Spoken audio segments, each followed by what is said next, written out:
It started out as an economical answer to gas-guzzling American cars. The compact cars would take on a life and style of their own as teens took their parents' commuter cars and made it their own, just like the hot rodders before them. The import car scene, or more accurately, sport compact cars, can be placed into two fairly firm eras, BFF and AFF. And that's before and after the Fast and the Furious.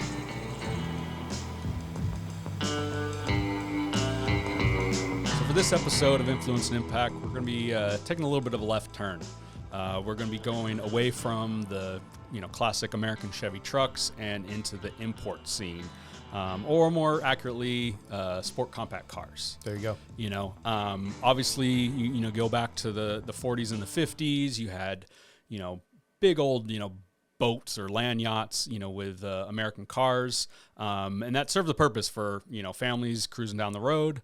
But kind of as we know, as things started to progress, especially in the 70s with the gas crisis, smaller cars became much more economical, and people wanted to save money basically, and that kind of completely turned the whole automotive industry kind of upside down a little bit. It sure did. And you're right. This isn't really our territory, so we are treading a little lightly here. But there's a lot of stuff that I grew up with, too, that I could kind of bring up to light here.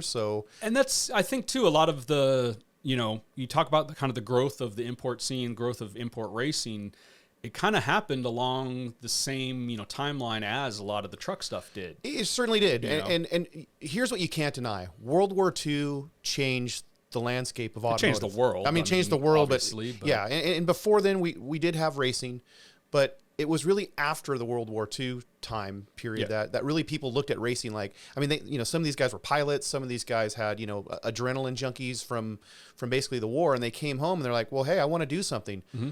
Automobile racing was the answer for this. That's the foundation of hot rodding. Exactly. It was World War II vets, coming home and picking up some old, junker that was, everyone wanted a new 55 Bel Air or a Cadillac, 48 Cadillac.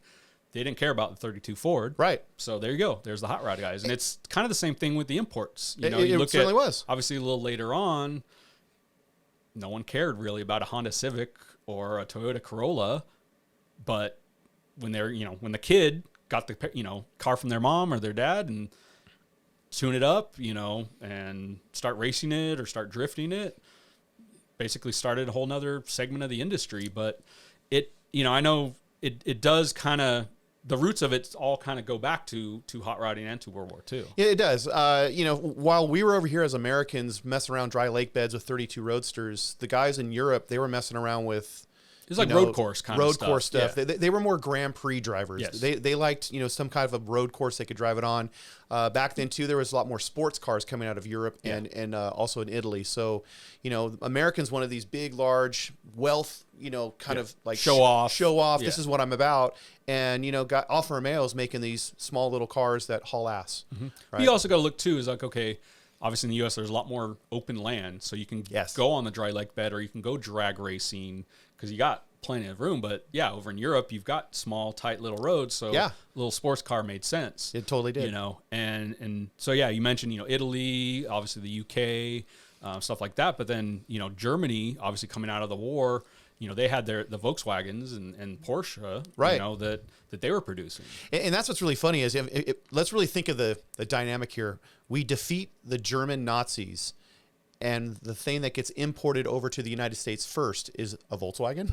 Yeah, the people's car. Hitler's people's car. He kind of promoted that to be something for all Germans and all that kind of stuff, But it had a different style, it did. And it kind of started to appeal to people, but people were still pretty hesitant to pick them up because it's still 10 years or whatever after being at war with a country. You don't want to drive their car around and be stigmatized necessarily for it. So. But the uniqueness design of the Beetle, though, I think also allowed the Americans to fall in love with it. Yeah.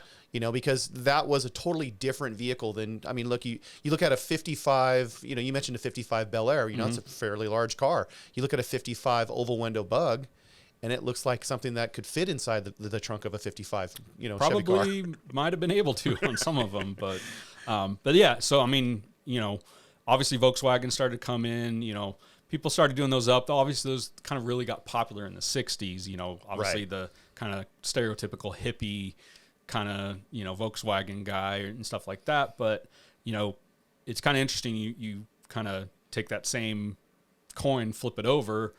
Well, Japan was the other World War II Exactly. axis of evil, if you will. So, Well, even let's rewind back to there, because Volkswagens, I think, are another episode. That's no, its own animal. Yeah, because you go down the whole Beetle bug route, the Golf GTI, all that stuff. Right. They kind of blended in, but Yeah. I think for this we're gonna focus primarily on what if someone said import car, you're gonna think of a Honda, a Toyota, Absolutely. A Nissan, Datsun. That's what primarily what we're gonna focus on with this. But yeah, and that's the thing, Nissan, Datsun in America in the early years, they started to bring stuff over, in kind of the late 50s and then into the 60s. Yeah. Nissan was the parent company. It's always been called Nissan. But for the United States, there was an importer actually from Compton, California that came up with the name Datsun, and he was the first importer of Nissan vehicles. Mm-hmm. So he wanted to call his company Datsun. And that was the reason why we have Datsun cars up until 1984, I believe. But yeah, 84. Yeah. So funny thing about that, new car company comes on the scene, this Datsun car. They had a 1600 Roadster that was pretty much, at the time too, the Italian cars really ruled the Grand Prix circuit at this time. Back in the late 50s and in the early 60s. Alfa Romeo was a humongous sports car manufacturer that kind of ruled that industry. And the Datsun 1600 Roadster was a pretty much kind of a similar. Well, it was a copy. Okay. I mean, they flat out just, take a picture. Can you make this? The Japanese way, I mean, at that time, they always said the nation that lacks imagination.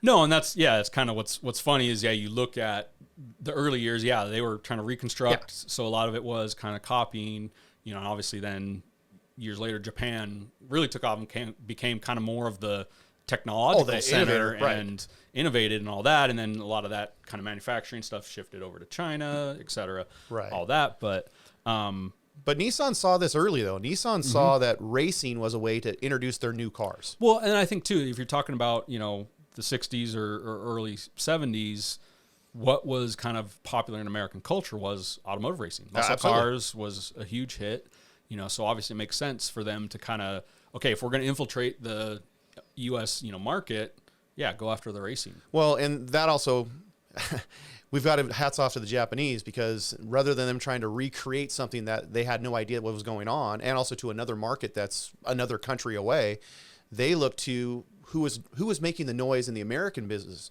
Yeah. So who were the key people? Who were those guys doing American racing? Right. Yeah. And so in lies here Peter Brock. Yeah. Who Shelby fame, Mustang, the Bill Mitchell Corvettes. I mean, Peter Brock was all over this landscape at the time. Yeah. And he had obviously consulted for Chevrolet. He had worked for Carroll Shelby, obviously creating the Daytona Coupe. Mm-hmm. So this wasn't very far off from Mr. K, which again, please, you have to go easy on me, because they did actually call the leader of Nissan at the time. His last name is a very difficult name to pronounce, but most people refer to him as Mr. K. And Mr. K came to Peter Brock and said, listen, we have a new car company. We're here fresh in the United States. How can you make us a winner? Mm-hmm. Now, this is what gets really kind of funny about it, because we mentioned before that Nissan was trying to create sports cars. Yeah. And they actually developed a great sports car. It was the Nissan 240 SX. Mm-hmm. And that's basically your Z car. Yeah. Right. And the lineage of that has carried throughout and become, a fairly iconic, car in the import world, drift world, you name it. Well, the problem with it is that it came out in 1970. And there was some success already in SCCA racing, which was sports car club racing, basically, where anybody could become a car racer. You just had to buy a car and pass a few tech tests, and you're ready to race. Yeah. So that was becoming very popular, and especially the early models like these Nissan cars, they were very inexpensive to get into. So this was a cheap way to get into racing. Mm-hmm. Your Camaros back then, or your Trans Am cars, they were expensive. Yeah. They were something that, and also expensive to run. Parts, fuel, tires, all that stuff was a lot more money than your import those were, cars. they were muscle cars, but they were kind of heavy, big cars they were too. So, yeah, to me, like the SCCA style racing, you're usually a little smaller, Yeah. kind of compact cars. Yeah, you had you had not only your Italian cars, but a lot of British cars, a lot of MGs, a lot of Triumphs, a lot of very small imported cars was what SCCA was really basically about. Sports car. I mean, obviously exactly. it's in the name. Yeah, it's in the name. So it's not muscle car racing. Right. Yeah. But Peter comes along, and Mr. K has this new Z car that he wants to... Katayama. Yeah. There you go. Excuse me. Arigato. But what happens with that deal is that they say, we got this car, we want to campaign it, and it's immediately a hit. Just even from people looking at it, they're selling out the cars. They can't even make them fast enough. And especially too, they had to import them right at that time, so it's not exactly like they can crank them out, throw them on a car carrier, and it's there in 2 days. It's months. It's months, and Nissan's a small manufacturer as well, so they can't even make the cars fast enough just because of money. So Peter Brock is now stuck with this. I've got to help out this company that I've got a contract for, and I've got to go SCCA racing. And at the time too, this is now. Let's bring up the timeline because this is more like 71, 72. 72. Trans Am or SCCA comes out with their Trans Am series that they have a 2.5 liter class. So something that was, you didn't race against a Camaro, but you raced against an Alfa Romeo, a BMW, like the 2002s had came out for BMW. You had, obviously your MGs and your Triumphs. Those guys, they all needed a class. So they settled on the 2.5 liter class. And Datsun had to show up somewhere. The only other car they had was the 510. Which looks a lot like the BMW. It looks very similar to a 2002. Yes. And also to the smaller Alphas too. Yeah. So it made sense. But now the problem is that, and this is what really kind of funny because Peter's guys, they get this car. And of course, it's this small little econo box. Box. Box is the key word. Right. Yeah. And you look at it, and it just looks like it looks like a little toy. It doesn't look like a race car. And so, and it had this. It kind of looks like you give a kid a crayon and say, "Hey, draw a car for me." It's going to be okay. Here's the hood. Yeah. Here's the roof. Here's the trunk. Right. Some wheels on it, but I mean, I love the 510s. I mean, the style of them to me is really cool. But yeah, at the time it was kind of not. I think you like the 510s that Peter Brock built because probably the stock ones just look like a little grandma car. Yeah. They look like nothing. So they nicknamed this car, and this is the first time this was ever used in the automotive industry. They nicknamed those cars shit boxes. And the reason for it is that it looked like a small little. And these guys were used to, like you said, the Daytona Coupe, the Corvette. Like they were used to much bigger things. But in the spirit of hot rodding, in the spirit of importing, import cars. Okay, let's take this economical grandma car, turn it into something that's a race car. Well, the best thing about this thing is that this was totally David and Goliath because nobody thought that little shit box was going to do anything. They really looked at that and they kind of laughed. And even Peter himself was just like, "I'll do my best." Yeah. Hey, I'm getting paid. All right, let's do it. And I'm supposed to have the Z car, this thing that should kill all of these guys. And now I've got this little econo box, right? So. Luckily, though, Peter Brock is Peter Brock, and he was able to develop the car and make the car into something. And of course, then he got John Morton to drive it, and John Morton and they won. They dominated. Yeah. 71 and 72, they were the class champions, and just in SCCA. Embarrassed everybody. I mean, it's still to this day one of the biggest upsets in SCCA racing, is that campaign that they carried on, and it made. Well, at the time, Datsun, it made them a household name. No, I mean, definitely got everybody's attention, and so obviously they were popular, and BRE then obviously turned into, okay, let's start building these cars, importing parts to customize these cars, basically doing what all hot rodders, were doing. So, hey, now here's an import entry into the hot rod performance world. And that took off like wildfire. I mean, BRE, they made front spoilers that at the time they called them spooks, because it made the car do certain things. That was honestly the nickname of a front spoiler. Okay. They also had bubble flares, something that you could, modify your fender, put a little wider tire on it.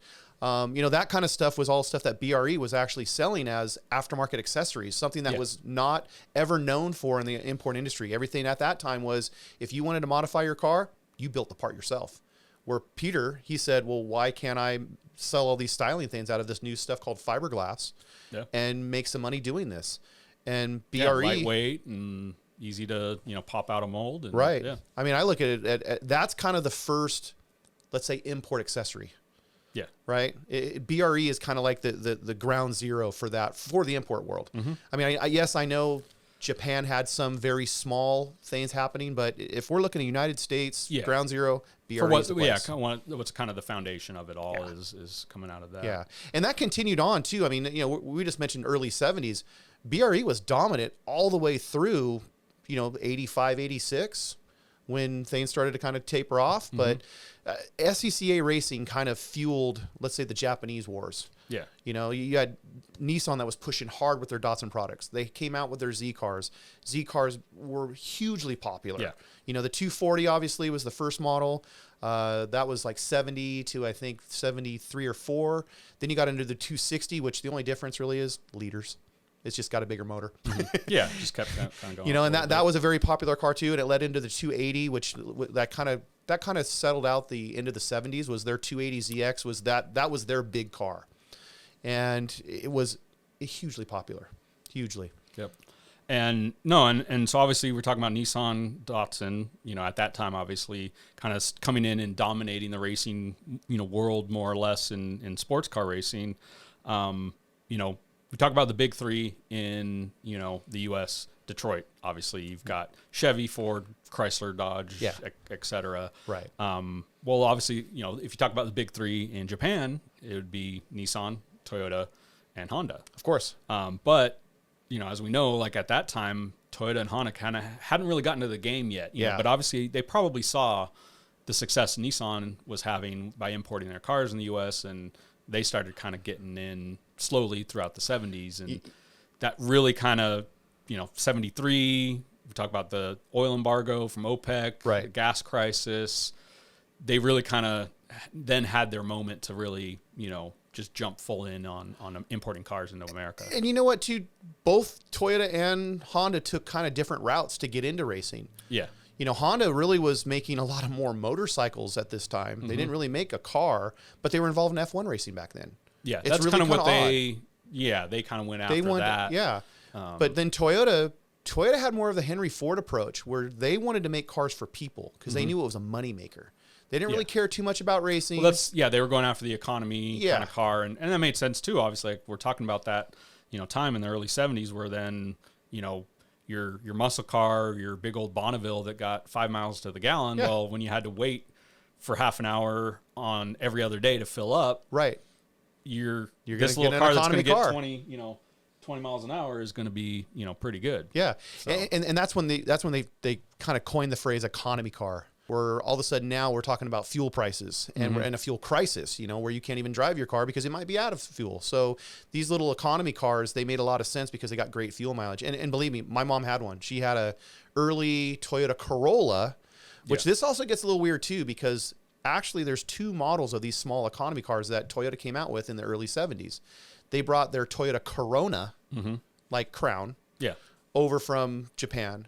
And that had lackluster appearance. It was more like people looked at it as that's a Japanese car. And at the time, too, to say that wasn't really super popular. Yeah. They also then introduced their Corolla, which looked very similar, but for some reason the Corolla name really kind of took off with people that were looking for an economy car. And it was a great car. I mean, like I said, my mom had one for many years, and it was very reliable, and we got to a lot of places, but it wasn't a popular car.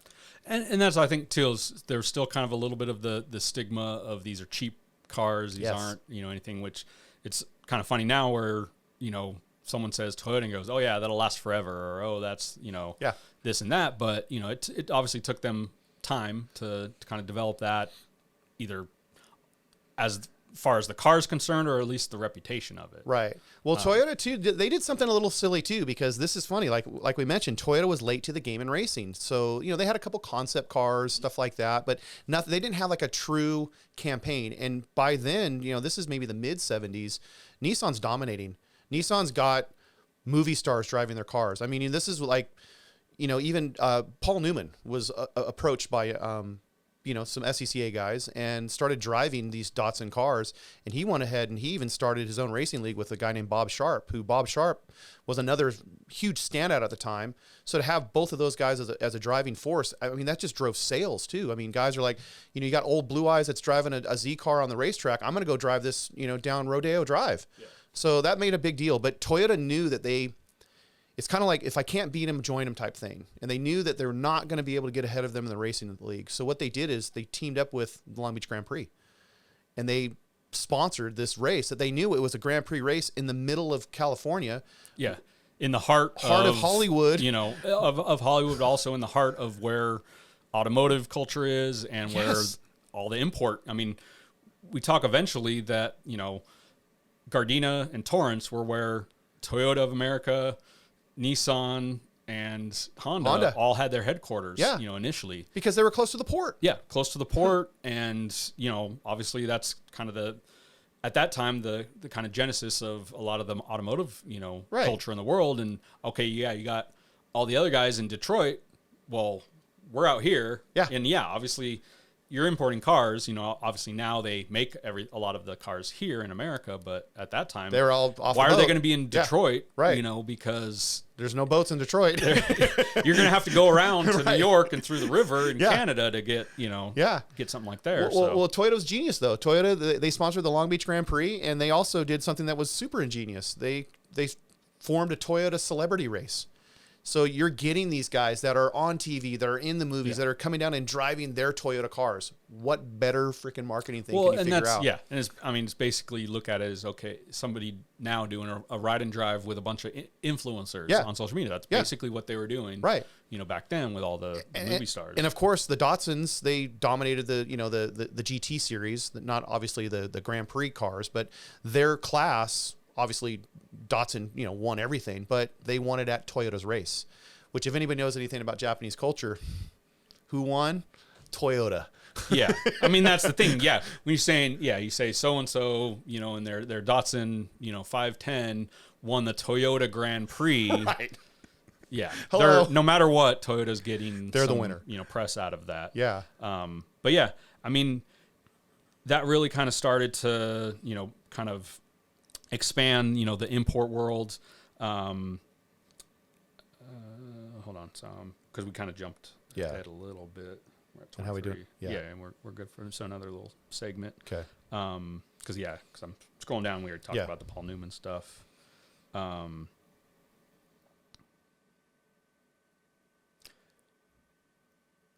Toyota, kind of obviously started to introduce some, a little more desirable cars, with the Celica. They started, with the hatchback, and also at that time, we've talked about trucks, but the import mini trucks started to come in because that's obviously, we're talking about the gas crunch, that gas crisis. Well, hey, let's follow the same model of, the import cars, make an economical import, smaller truck or a mini truck. But I think that is a whole nother series of 3 episodes, on its own. And so, we talk about, the Celica hatchback started to get a little bit popular. But then Honda came out with their Civic. True. The Civic hatchback. True. And they were not desirable. They were an not ugly until the car. 90s. Yeah. I mean, the 70s and 80s, early 80s Honda Civics, you can tell they were a transportation car. Yeah. And Honda, I think, though, was trying to find their footing, though. Honda was, are we this power sports company that makes motorcycles, lawnmowers, cars? Where are we? And I think that they were just trying, like, what sticks on the wall almost. Yeah. Well, and I think too, like you're saying, we go back to kind of the gas crisis of, okay, let's start off with an economical car, that's going to sell something no matter what, because people are looking for that. And Chevy, Ford, all those guys were kind of late to the game. And okay, so they started introducing a Pinto or a, similar type of vehicles. Economy car, right. Economy cars, but no one really wanted those. No. Because it was, it was still a weird kind of era and stuff like that. And Chevy really, GM, Chevy, Ford really kind of took their iconic muscle cars and really just threw them in the trash, basically. I think as consumers at the time, like I'm thinking of my grandfather right now. My grandfather wasn't going to buy a car made in Japan, No, and that's, it was still that kind of American pride. type of stuff. And not only that, they liked that big styling. They wanted a big car. To them, they were like, I don't want to drive that little car, you know. But the younger guys, they were like, well, I don't have enough money to buy that big land yacht, or I don't have the money to pay for that land yacht to be, you know, driven daily. So I'm going to buy an economy car. And honestly, too, a lot of women. Because at the time, too, a lot of single women were picking up smaller, compact cars, and that was an acceptable way too. You know, I need something that I only have this much money. I need something to get me to and from work because now I'm working. You know, because a lot of women back then were kind of started to shift, and, right? And you know, so it's still kind of commuter cars, but you know, you had companies then coming in the late '70s, you know, like Mazda, that try to compete with the Nissan, Datsun Z, stuff like that. RX-7. RX-7, you know, that's a rotary engine, something kind of completely different than you know, what we're used to, or even what was kind of common at the time with a 4-cylinder or a, you know, 2-cylinder. Yeah. Well, the Wankel engine is what it's really, because that's the designer that invented the rotary. I was like, all right. The Wankel is, you know, a unique thing. It's a pistonless engine. It actually has a rotary that kind of floats around this large cylinder cavity. So it's totally different. Completely different noise as well that it makes. And, but you know, RPM for days, right? And that was the key thing for the Mazda RX-7 is that the thing would just continue to climb in horsepower. So, and you know, obviously we'll talk a little bit later about, you know, some people that actually made a lot of horsepower with those things. But, you know, that was kind of a new introduction. And at that time too, sports cars were the key. You know, this is, again, still late 80s, late 70s, early 80s.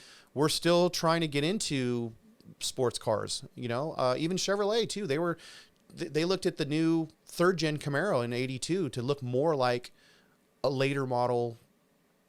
I don't want to say import car at that time because they weren't called import cars in the early '80s. Yeah, I mean, but, it's still you know, a Japanese car. Right, still a Japanese car. Yeah. You know, and they kind of looked at that styling. They looked at that long Z kind of almost Corvette look, right? And Chevrolet, you look at the '82 Z28 and you look at the '82 Trans Am, they look a lot like a Z car. Yeah. You know, so that definitely was a lot of influence at the time on those. Well, and that's what they were. Yeah, Chevy, you know, GM, they were trying to compete. Right. They started to see that, okay, you know, so it's like, yeah, you look at a Nova or a Mustang, like in the late 70s, early 80s, like, well, no one wants those. Yeah, because, well, that's what's funny too. You brought the Mustang 2s. What do they look like? A small Japanese car. Yeah. And guess no one bought them. Nope. Like probably the only good thing, and it's still not a good thing, that came out of that was the Mustang 2 front suspension. But that's... So the other thing that was coming out of the 80s as far as import cars too for the first time was customization of them, and even car clubs started to prop up. We'll talk about Gardena, California a little bit again, because Gardena, again, was kind of the hub where you had Nissan across the street. In Torrance, you had Toyota, and around the corner you had Honda. So your big Japanese 3 are located in maybe a radius of about 3 miles. Most of the people that worked at these factories also too lived or worked in Gardena. And the majority of the people in Gardena in this Torrance area, this is the largest concentration of Asian people in California. Yeah. At the time, and heavily Japanese. You know, and that's it makes sense. Obviously, if they're bringing over, you know, certain people to work, or, you know, that's kind of the hub of that industry at the time. Well, at the same time too, that's just kind of company pride or country pride. You know, you look at those people, they were maybe first generation Americans that had came over to from Japan or came over from an Asian country, and this was maybe the first time they had lived in the United States. Well, they're not going to buy a Chevy. That's not a car they're familiar with. They're familiar with the cars that they had at home. So the names like Nissan or Datsun, which was weird for them, but Toyota, Honda, that was the cars that they were used to. So that culture began to buy those cars. And then, of course, too, they looked around and said, hey, people are customizing. What can I do to them? That's what I was going to say. I mean, you say Torrance. Well, who was also in Torrance? Edelbrock. Exactly. You know, I mean, we're talking about the South Bay of, you know, being a center of Japanese import cars. Well, the South Bay was also the hub of hot rodding. Exactly. So naturally, you know, they're going to be picking up influences. They're going to be, you know, starting to customize and soup up, you know, their cars as well. And the unique thing about these cars were they were affordable. So if you were a guy that didn't have a lot of money, but you still wanted to fix up a car, you might not have been able to buy that Camaro or Mustang, but you could buy a Z car or you could buy a 510, or you could buy a Celica, and you could fix that up, and you could still be part of the crew. No, yeah, and I mean, and you're talking about Toyota really kind of starting to step it up, and with the Corolla, the kind of 83, the AE86 Corolla came in, and that was kind of like a really kind of key early on, car that not only for racing but also drifting, because that was still a rear-wheel drive car. Right. Well, in the States at the time, the Celicas were still very popular because really the A86 was more of a Japanese car. Yeah. And they didn't have those in large numbers. And I don't really think Toyota knew that was going to be that car. It had like a 1.6 liter motor. Wasn't anything very, but it was but it was just rear-wheel drive, and also the power to weight ratio of the car made it an excellent handling car. So that was like an immediate thing for the Japanese citizens. They looked at like that was kind of their muscle car at the time. Now over here in the States, we're looking at what Toyota's bringing out. Really, the Celica was kind of their biggest thing, but they came out with the Celica Supra, which was kind of the more luxury version of the Celica. It really wasn't a power version at the time. It was more about kind of luxury. Like they had nicer seats, which a lot of the seats ended up in mini trucks, but we'll talk about that at a different time. I mean, and you got talking about the mini trucks, a lot of, you had Chevy Love, you had the Ford Courier, but for the most part, it was all Toyotas and Mazdas and, I don't think Honda had a mini truck. Nope. No. That's later on. Nissan, the Datsuns and stuff like that. So it was all kind of starting to intermingle, and the custom stylings were starting to kind of mix a little bit too. 620 Datsun pickups were the big thing. And on a set of US mag wheels with some hijacker blocks in the back and traction bars, that was like the look. And they used the van flares to kind of let the the US mags kind of stick out a little bit. Yeah, that's kind of similar kind of thing we were talking about the flares with the import, the racing and stuff like that. Yeah. No, and that's you kind of talk about a little bit of, especially with that Corolla, and hold on.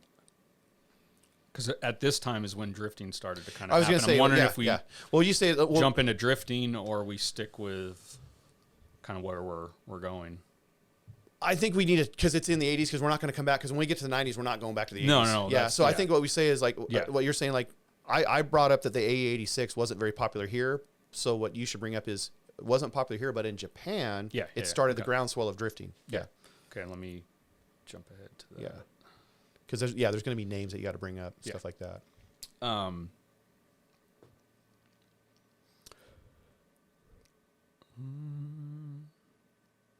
yeah, you talk about the A86. You talk about the A. It's tough. I know. You talk about the AE86, Toyota Corolla, and it was kind of like okay, well, what do you do with it? Well, yeah, in Japan they really kind of took with that being manual transmission, rear-wheel drive, small little car. They started drifting that around the mountain roads, and that's kind of really in the later 80s. That's the car that really popularized drifting in Japan and then kind of the rest of the world. But what's interesting with drifting is it 100% has its roots in racing.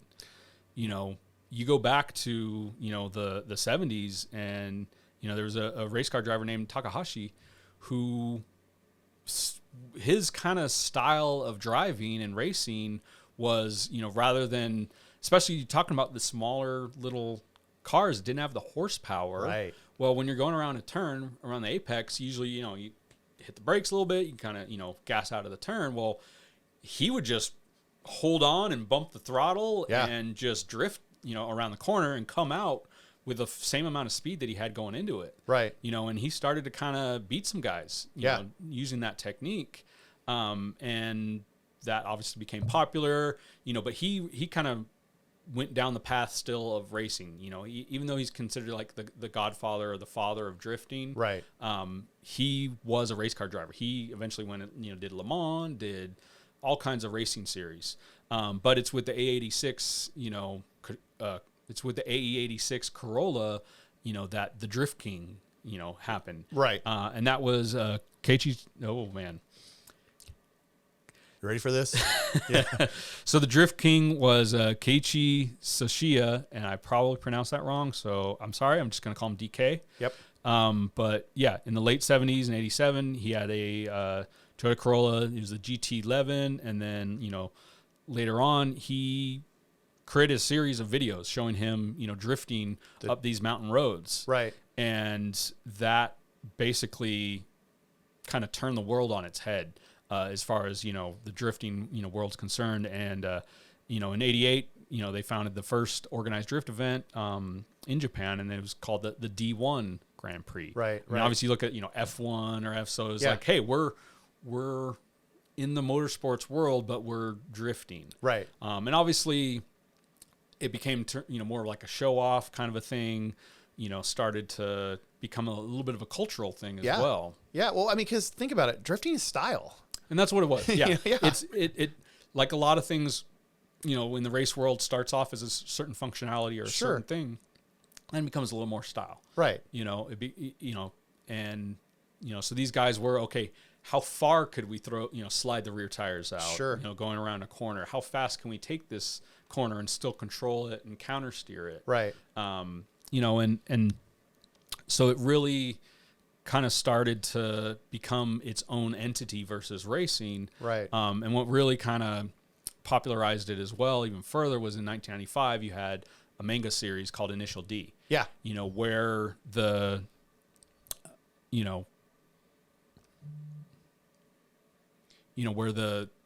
where the characters in that's animation series were drift car guys. Right.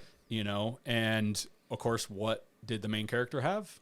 An AE86. Why not? Corolla. Why not? Obviously everyone was familiar with that from the Drift King, all that kind of stuff. So yeah, in 1995, you started to see stuff coming into the U.S. a little bit. Right. The next year, the very first event in the U.S. for drifting started, and that was at Willow Springs. Okay. And that was put on actually by the Drift King. He brought his 180 SX from Japan, which is, we know him as 240 SX. Exactly. Right. Yeah. And so obviously he was known for Corolla, but hey, he's mixing it up. He's trying different things. And, he brought that out. He did some demos with it. But a couple of the guys that entered that very first, American Drift series were, people that would come to dominate, for the next several years, of like Reese Millen. You started to get those kind of guys, coming into it. And then, later on it would be, Formula Drift and all that kind of stuff. But that was kind of really the foundation of drifting, was coming out of racing, throwing a little bit more style into it, and then, became popular with, the video series and manga cartoons, and really kind of started to kind of, at the time that the import scene in America was coming really popular, drifting was kind of coming along with that as well. Well, let's talk about that too, because really the mid 80s is when Honda all of a sudden comes into stride. Yeah. I mean, really, I can remember back to the launch of the CRX, and this is, I can remember the launch of the CRX. I mean, that was a big deal. That was a different car, and it had a different style. And honestly, it had a great style. It had the style that I think at the time, the 80s, people were looking for that style, looking for the more cleaner lines, more modern look. Less is more. Like, they had not a lot of trim on things, a lot of monochromatic paint jobs. They didn't have bumpers. The bumpers were kind hidden of wrap behind. around. They were hidden behind a facade of like a urethane bumper that we call it a urethane bumper, but at the time it didn't have big chrome bumpers. It didn't have something that looked like it had an impact. It was kind of, it looked aerodynamic. And a lot of the 80s cars were kind of going that direction. Yeah. But yeah, that was 1983. Right. That's when they introduced that. And kind of the interesting thing is, CRX. We know that it stands for Civic Renaissance Experimental. Well, that's because, Honda was a little strange, because Honda Civic, I believe, stands for something else. Yeah, it's like commuter or citizen car. Yeah, something like that. Yeah, it's got some strange meaning behind it, not like what civic means. It basically, a car created for citizens and cities. There you go. You go. So it was their economical car. Right. But yeah, the CRX, they seemed like they kind of, that was the especially too rebel. with that year of that generation of the Civic, the third gen Civic came out at that same time, and that kind of really was a little bit of different styling. They were obviously taking notes of what was popular and what did American consumers want. And also Honda, they launched Acura in '86 as kind of more of their higher trim model. Well, and that's the thing too is in Japan, Infiniti, Lexus. That doesn't Acura exist. doesn't exist, but they have obviously their higher end luxury cars. Yeah. As part of it, obviously Toyota Crown is like basically a Rolls Royce. Right. But they have all their luxury cars, in Japan. Well, obviously we're talking in the 80s, the stigma of the import car or the Japanese car was still skewed a little bit towards the economical car or something like that. So, okay, well, if we're going to introduce these higher end cars, compete with BMW, Mercedes, Cadillac, they brought them in under different names. Exactly. Right. And that was smart. That they knew that at the time, let's say more professional or more wealthy American person wasn't going to buy a Honda. Mm-hmm. To them, they needed something that had a status to it. Yeah. And Toyota recognized that, I think, first. Toyota launched a Lexus. The LS400 was a big deal back in '89.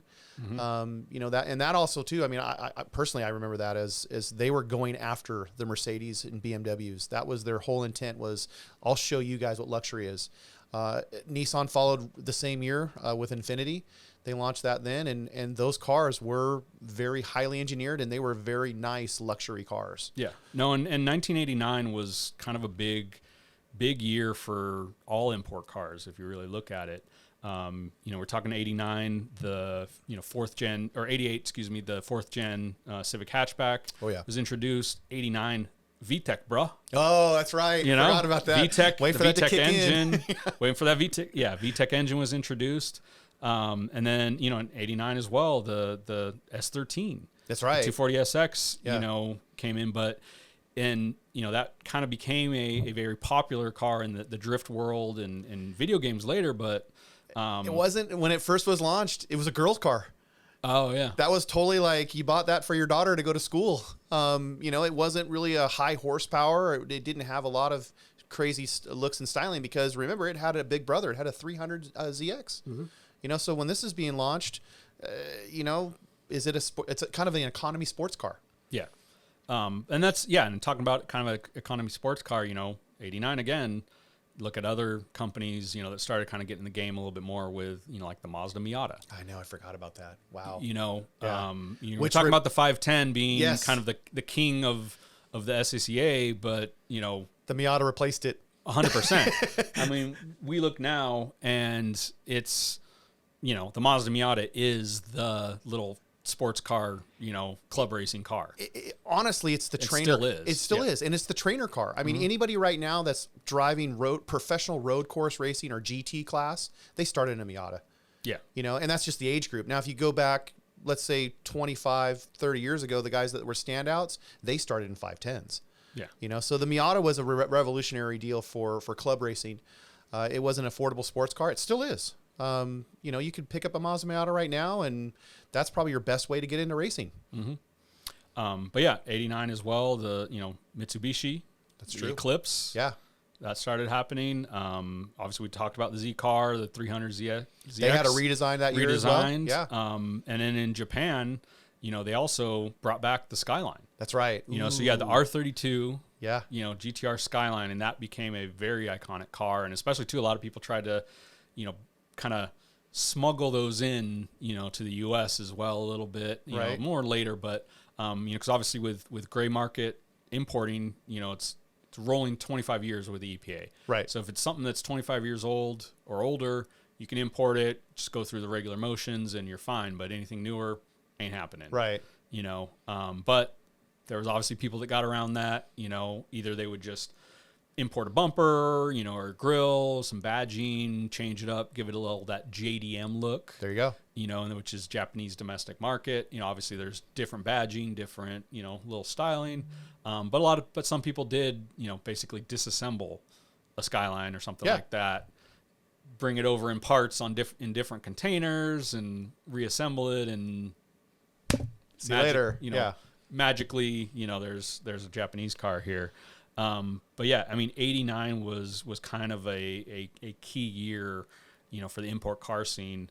And that's, you mentioned, Lexus came about in that, but, in the 80s, you also looked at these all the companies started having kind of their own racing divisions in the U.S. It's true. You know, TRD was obviously Toyota's racing division. Nissan had NTPI. Yeah, and then Nismo as and they had Nismo. Yeah. Here's how you Nismo is Japanese racing. Nissan's Japanese racing house is Nismo. NTPI was the leftover what Peter Brock had developed, and with That's all kind of what turned it. Yeah, that it was the American into, version of Nismo. Yeah. And what they focused on in the late 80s though is they focused more on GTP racing, which is more of the like experimental cars. Like we call them right now like American Le Mans is what would be the most, you know, kind of what we would look at. But GTP racing was huge back then. We had all of the Japanese manufacturers involved with it. We had some of the American manufacturers involved with it. But once again, Nissan dominated. They won every single race, and they did it for like 3 years in a row. Those cars were actually called, there was 3 cars that were built, the 82, 83 car. I'm giving you numbers. That was the actual number of the car. not the year. Not the year. Yeah. And there was a backup car, but the one that was the most famous, they called it Elvis, and Elvis wouldn't die. That was the reason why they called it that. And Elvis kept winning. And this is stuff too, you know, I was involved with this directly. Actually a person that I grew up with, he was actually my mom's boyfriend for a while. His name was Frank Hansowitz. He was actually the guy that was in charge of NTPI, and he came from 510 and basically Nissan Racing as a club Datsun, version. Yeah. We got to remember too, 84 Datsun, they Became rebranded Nissan, as Nissan, you know, basically the same as the Japanese parent company. Exactly. So, you know, they were spending a lot of money on that racing. They had 2 racing facilities, one, you know, obviously stateside, the other one in Japan. But they did different things. And it still was about trying to promote Nissan as a dominant force in racing. Toyota, they had theirs. I mean, obviously 87 was the, you know, well, I'm sorry, 86 I think is the first year of the actual Supra, where it wasn't a Celica Supra. Yeah. They gave it its own identity. Right. And then in 87, they made it a turbo. So Toyota wasn't far behind. They knew that they had to have some type of car. Everybody was kind of, you know, it's kind of now an arms race basically of more performance, kind of oriented, you know. But not Honda. Well, Honda took the other direction. They looked at its styling. And that I think is what paid off, is because those guys, hey, if you can't compete, find your own niche. Right, totally. Yeah. And you know, the little small hatchbacks, the Civic hatchback that obviously came out at the time, you know, I think that's by then it's the 4th generation. Yeah, 4th gen, and then 91 is actually the 5th gen and that's Civic, and that floodgates open up. That's kind of like what, you know, you look at Fast and Furious or something like that, like that's the generation that was key. But, you know, if you want to talk styling, and to me, like the pinnacle of styling on an import car was from Honda. Oh, definitely. And that was Acura. Yes, yes. The NSX. Yes. You know, that was essentially like a supercar. And again, that, still to this day, that the early, you know, 90s. Well, they introduced Acura it in 90. NSX. Yeah. That the styling on that thing is just amazing. I don't think anybody would, if anybody showed up and said, "Here's the keys to an NSX," I don't think anybody would say no. Probably not. They have the styling down, mid-engine. The car was fast. It's a rocket ship. You know, I mean that, and I it's kind of a bummer because we always talk about supercars, and usually supercars are Ferrari, Lamborghini. Yeah. You know, and you kind of go, really? But a lot of them, you know, too, I think you supercar, to me, like they're all got to be mid-engine. Exactly. You know, like that's kind of one of the things on the checklist. I mean, now you look at Corvette, you know, with the C8, it's mid-engine, and they're basically trying to compete with a Lamborghini or a Ferrari. Yeah. And at the time too, you know, Honda was again a commuter car. They had zero muscle. So for them to come out with this was kind of like, oh, we can do that too.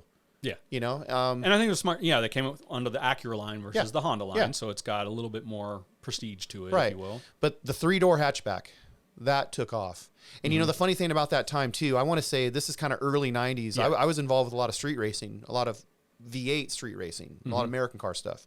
And there was a pecking order. There was certain things you did. They controlled it more like an NHRA event, where, you know, there were certain rules that you did. Yeah, I mean, the street racing, or the kind of muscle car street racing, had been pretty established for decades. So it was kind of everyone knew each other. Yeah. You know, a lot of people kind of, you know, were able to, everyone knew what they needed to do, and, right, and where you're supposed to game be, was. how you stage your event, how you'd bet, you bet, even the rules on the track. You know, if you start a race, you finish a race. A chase is a race, no matter what, right? And these were rules that were, I mean, there wasn't a manual or anything, but being in the scene, common rules, it was common, unwritten rules, unwritten rules. But it was just, if you were in the scene, you knew this. Yeah. All of a sudden, this import scene shows up, and I also too. Here's another thing. All of a sudden, Asian people show up. Because at that time, there weren't a lot of Asian drag or street racers. You know, this wasn't like really their thing. There was a few. In the 80s, it wasn't their, like I said, Nissan, all them went after the sports car club racing. Well, not street racing though, so street racing's a whole different kind of thing. Yeah, but here's the thing. Some street racers, they accepted the Nissan cars because a 240 or 260Z with a small block V8 in it, that's a 10-second car. Right, so these guys were taking out the Nissan 6-cylinders and putting a small block Chevy. It's power to weight ratio. Power to weight ratio. The thing's an awesome car. So that was going on, but we're talking early '90s. We're talking Civic cars, 4-cylinder front wheel drive. Makes no sense to go street racing. Yeah. Right. I mean that was when they showed up. It was like, what are you doing here? Yeah. And not only that, the way that their culture was different. They made it more. It was like an event. It was a show. It was an event. It was like, off, I mean, they would, the first thing that comes to my mind is how they would park diagonally in the street. They wouldn't park parallel. They would park diagonally. Yeah, you wouldn't park how you would normally park on the street. They would, kind of back in. Yeah. Yeah. And to us, it was like, what are you guys doing? You're making the street smaller, right? I mean, Alameda was like the biggest street in LA street racing at the time. And Alameda is a 4-lane highway that's, basically next to a railroad track. So straight line, nothing really around. These guys would make the street smaller. Yeah, you're talking about 4-lane now down to a 2-lane versus a 3.5 lane, more or less. And the problem is now we're racing out of the rubber. We're racing in the middle of the street and all the marbles. So we had to kind of show those guys like, hey, you're doing it wrong. Yeah.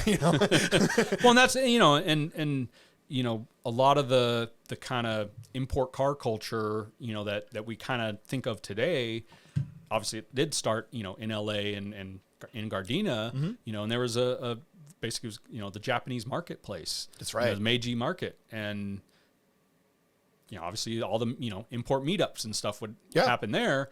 Well, okay, you meet up, you hang out a little bit. It's 10 o'clock at night or whatever. What do you go do? Hey, I know a street race that's happening over here. Let's go. Yeah.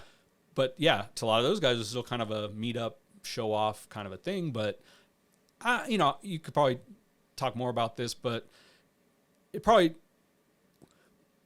didn't take too long before they kind of integrated into that culture and that scene. And 100%. Basically now you've got import guys going up against Camaros or Chevelles or something like that. This is going to sound like an old 80s movie. It's going to sound like, Better Off Dead or something like that, where you had the young white kid that bought the Camaro or the Fox Body Mustang, and then you had the Asian kid that showed up like in a CRX. Now, the funny thing about that is, just like these 80s movies, the white kid's laughing at the Asian kid that's got the car because it's a 4-cylinder and I've got a V8 and I'm going to blow your doors off. I've got twice as many cylinders as you do. Right, like, what do you got? And sure enough, these kids, they knew what was going on because, I mean, I can today remember this like it was yesterday. Archie, this guy, and you're going to have to help me on his last name because I know, but. I got it, yeah. Archie Medrano. Thank you. So Archie was a guy that he had a red CRX. He started a car club called Split Second Racing, SSR. But style, he had hats, he had T-shirts. Like there was something about he was promoting it. He was marketing, right? Yeah, he was marketing. And he wasn't just some punk kid off the streets. This kid grew up in Southgate. He was like rough and tough and dangerous. Like you'd look at him and go like, don't mess with that guy, And he drove this little red CRX. Now the best thing about it was he had the best gift of gab. He'd walk up and go like, well, you guys got to give me space. I only have 4 cylinders. Yeah, he would pull shark them. He would totally hustle them. And that car ran it. And I remember this on timing wise because remember. At this time, import cars were not even allowed on NHRA property. Yeah. There was a strict ban against them. And I don't mean like a ban like somebody didn't do anything. It was just, you're not bringing that little rice rocket into this thing. Seriously. That's how they referred No, them. and that's, it was still a very derogatory. Drag racing, muscle car, right. kind of. So the first time that Archie actually had a clock where somebody knew how fast his car was. Yeah, versus just, you hit the finish line first. In a street race, no one's timing stuff. No one was timing that, right? I mean, by then it was just who won. And a street racer, you don't really want anybody to know your time because then they know how fast your car is, right? So this was something that was kind of coveted that you didn't really want like to let anybody know. Well, Archie was the first guy in the 12s.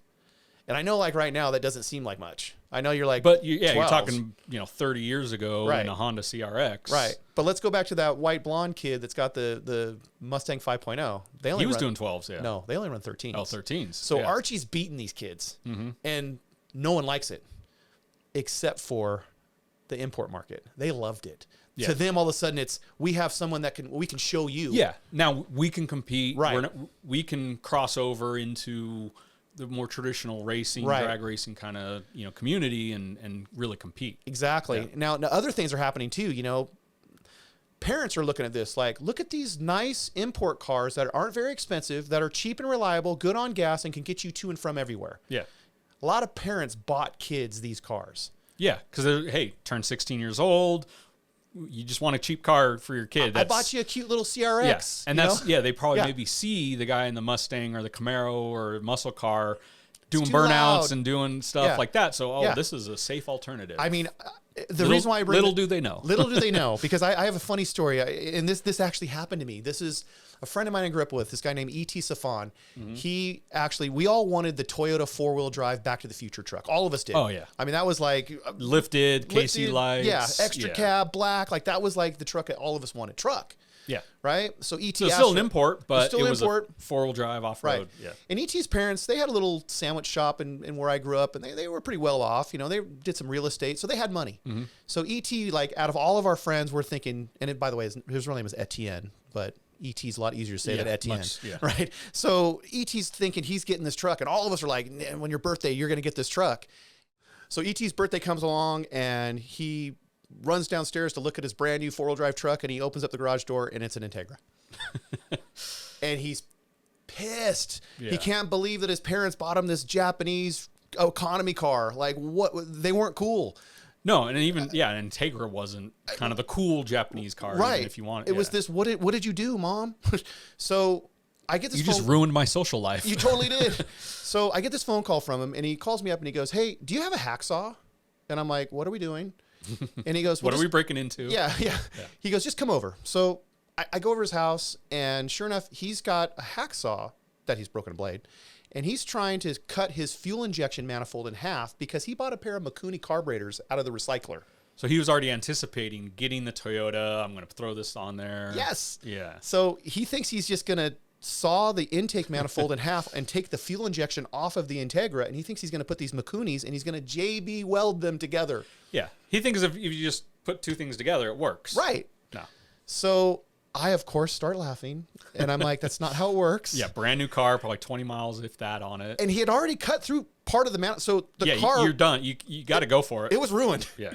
So sure enough, my mom's boyfriend, Frank, he said, listen, go see this guy, JC, over at this place called AEM. He's a little tuner guy in the back shop. Yeah. And the reason why is that JC, he worked at Red Lion forever, which was a Weber... importer that imported Weber carburetors from Italy. Hey, if there's anybody that can do it, it's going to be him. Yeah. And he had a little dyno. He had a little wheel dyno, and he was an engine tuner for the most part, which was at the time pretty common to have a dyno shop, and especially too in that area. Well, his first shop was in Compton, but the Gardena area, it was very commonplace to have that because a lot of the other places needed these type of tuners. So I remember bringing this thing over. We had to get AAA to get the thing over there. Well, yeah, it ain't running. It ain't running. Cut open. Intake, and JC walks up to us and he looks at us and he's like, "What did you guys do?" I mean, it was like this look of just like not surprise or like, this is cool. He was just like, "Oh my God, what did you do?" Dumb kids. Yeah, you dumb kids. It's not how it works. And I'm like, can you make it work? So we not only got him on the car, and JC tuned it, but it was fast. I mean, it was... So you took out fuel injection to put carburetors on an 87 Acura Integra. Yep. And this is in 88.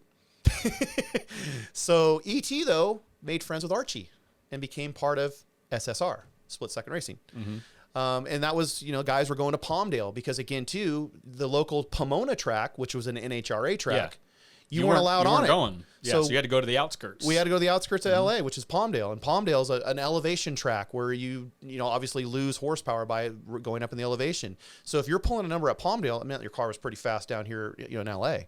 And sure enough, a lot of these import guys, that's what they did. They went to Palmdale and they learned because they didn't know how to stage, like they couldn't even pull into a burnout box. Once again, car's front wheel drive. Do you do a front wheel burnout? Yeah. What do you? Right. Yeah. How do you stage the car after you get a bunch of wet? You didn't want to get the tires wet, right? The car's going to go a different way. True. Yeah. You still got to steer. Right. So, but none of these guys know this, because to them, they're watching it on TV, are they watching, they're going to Alameda at night and they're watching the V8 guys run. And what they didn't with the V8 guys, they're laughing at them going like, well, you'll never do this. Well, it was those guys to learn to say, you're right. I'm not going to do it that way. We're going to do it the front wheel drive way. Mm-hmm. Right. Yeah. We're going to do it our own way. And that's when you start getting a lot of guys into this deal. And I don't want to say a lot of guys that were like standouts because these guys were kids that were just in the garage, but all of a sudden you're getting guys that are, you've got guys like Steph Papadakis. Mm-hmm. You've got, who else am I thinking? Chris Kubo. Craig Paisley. These guys that are coming out with their cars that they're import cars, but they're not drag cars. But they are looking at what a drag car is and how they can take what the V8 guys are doing, or maybe the guys that are running the NHRA tracks, and they're trying to adapt that to their import cars. Yeah. And that's, so you started getting, like, we mentioned earlier with Archie of the 12-second, CRX. Well, yeah, then you started seeing, some of these import cars starting to break the 10s. Right. Break the, Well, you're seeing events too, where again, we're locked out of NHRA. So you want to go run the car, you want to find out who's the faster car. You're going to Palmdale and you're going to something like Battle of the Imports. Mm-hmm. So these guys now, and I think Battle of the Imports is a Frank Choi event. Doesn't that ring a bell to me? Yeah, a little bit. Yep. And Frank was the same thing. He saw what was going on in NHRA, and all of us were, upset that you couldn't run an import car on Pomona. So next track is Palmdale. Palmdale, yeah. I'm going to go to Palmdale. No, and that was 1990. We're talking about 89 being a real kind of year when everybody was just throwing everything into the import kind of, performance wheel. So yeah, 90 was that first, event, and there was 60 cars, which for an event, and especially a first event, that's pretty good. It is very good. But yeah, by 95, there was 800 cars. Well, and what about spectators? About 15,000. Yeah. So there was a lot. Yeah. It really started to grow, and that, and we'll get to I know everybody's waiting for Fast and the Furious. We'll get there. Right. But that, that series of races inspired Race Wars in the movie Fast and Furious movie, right. And that's what's really cool too is, we look at Fast and Furious now, and it's obviously a huge action movie franchise. It's just over the top, kind of heist, maybe a little cheesy or cheeky here and there. Right. But obviously its roots they really tried to capture what the import racing scene was. And, the inspiration came from real life racers. If you look back now at Fast 1, yes, it was a movie. And they dramatized a lot of stuff. I mean, there's not 3 Honda Civics with Indiglo driving around knocking off semi-trucks. Well, right? And even that, you can't drive a Honda under almost any car under a rig. Please don't do that. They're specifically a lot lower for aerodynamics and not tipping over on the freeway. So obviously, there's a lot of, into it. But if you look at the cars that were used in that, you look at what they were doing to do it, like you mentioned, parking diagonally on the street, there's that classic scene of panning all the cars. Well, that's what I love about Fast 1 is Fast 1 got it right. Rob Cohen knew, go get original people, go get the people that are making it happen in the streets. Yeah. And they did, I mean, you look at, Hot Import Nights, where they kind of took a nightclub atmosphere, because car shows were always during the day. You go 7 in the morning, park, right? Set your little easy up, hang out. Yeah. And that was something that the import guys were like, well, we don't really go out during the day. We go out at night. Yeah. So why don't we have a car show at night? And not only that, why don't we have a DJ? Why don't we have more of a nightclub? Girls, go-go dancers, import, like the import model kind of became a thing. Exactly. Too, at that time. Right. So you're looking at, Hot Import Nights is probably the first one that I think is the biggest one, but Import Show Off. Mm-hmm. That was more of a car club event that was from the late 80s that was around the Gardena area. You know, I mean, I can think of one car club that comes to my mind out of that is like Paradise Cruisers, where they had their own Japanese style, but car club.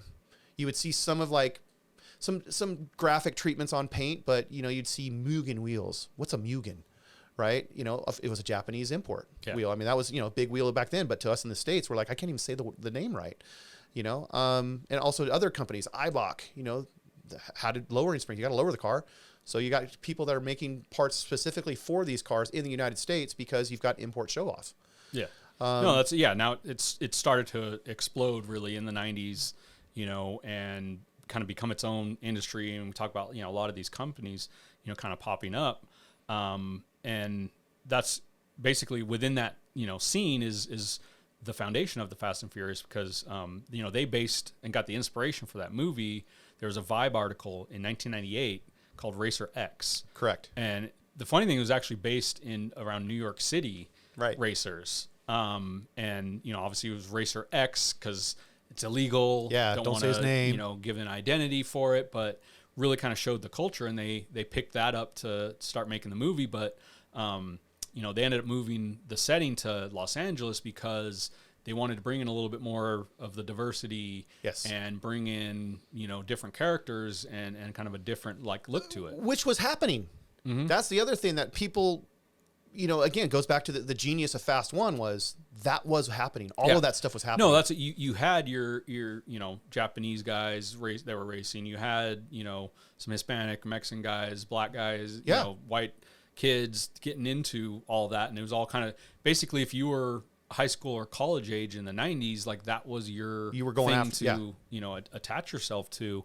So you look at, you know, Fast One and kind of the opening scenes with that, you know, first race and, you know, the panning, getting all the guys getting ready to go. And, you know, you got a guy in there named RJ De Vera who's, you know, playing a video game. Right. Trying inside to his car. Get ready inside of his car, you know, because like the audio, video, the lights, the neon, that was all really popular because like I said, you're at nighttime. So you got to show it all off. Right. You know, and RJ was, you know, not just some actor kid. He was basically that kind of generation where they brought him in to help kind of legitimize all the Fast and Furious cars and use his connections because he had started out, you know, 10 years earlier when he was a high school kid. You know, he was doing mail order import parts when he was 16 years old. Yeah. You know, he had a wheel line. Yeah. Like, and he ended up having a wheel line, you know, on his own and stuff like that. And then, you know, obviously now he's, you know, marketing director at SEMA, worked for various companies like Meguiar's, 3M, stuff like that. Yeah. But, you know, they were with Fast and Furious, you know, they didn't want to make it necessarily just some, you know, some cheesy movie, you know, and they tried to really legitimize it and bring in the right people to kind of capture what was really happening. And what's funny is the original name was Redline. Yeah. And if you look up the Redline movie, there is a Redline movie made later that is a complete cheesy knockoff horrible of it. It is. But, you know, Fast and Furious, they actually bought the naming rights to a movie from the 50s called Fast and Furious in order to obviously, you know, use that name. But the funny thing is that movie was about a outlaw thief kind of sports car racer. So kind of maybe they drew some of the inspiration because obviously Racer X was street racing guys. Yeah. They weren't the only sense that they were a criminal group was because street racing was illegal. You know, obviously Fast, and then eventually throughout the whole series they were, you know, heist guys, criminal spies, etc. Right. So, you know, they kind of incorporated that into the culture of it to make it more exciting. And critics hated Fast and Furious. They just, this is cheesy, this is dumb. Yeah. But if you were a kid in your, you know, if you're a teenager or a young high school student in 2001, you saw Fast and Furious and it changed. It changed not only the automotive industry, it changed culture. It influenced a whole entire generation to get into import cars. I went to the premiere and it was at Universal Studios, and I look back at it now, and it seems like a high school reunion almost, because it was all Well, it was all your street race. it was all your street race friends that were there. Because this is 2001. Exactly. And the hilarious thing about it is that you looked around and you went like, wow, there's all these heavy hitters in here. You know, we're going to see this Hollywood movie. And all of us were like, are they going to screw it up? Yeah. You know, like, I mean, No, seriously, and there was a lot is, of like, they're taking, I mean, not it was our stuff. in a sense, this is us. This is our culture or our background. Yeah. And now Hollywood's taking their version. Are they taking advantage of it, or are they going to make it legit? And it was kind of a little bit of a mixed thing, but I think that they went down the right path to really kind of show off what was happening, and it just kind of grew from there. Well, I'll let you know this. At the end of the movie, standing ovation for about 10 minutes. People jumping up and down and screaming. Like, it was... And that's, probably obviously all the producers and directors were there, and probably them seeing the actual legit race car guys loving it. They knew they had something. Yeah. Well, let's talk more about that on the next episode, because if we're getting into fast, there's a lot to talk about. No, there's a lot to talk about with that, movie series, and just how it influenced everything, and then where did it all go from there.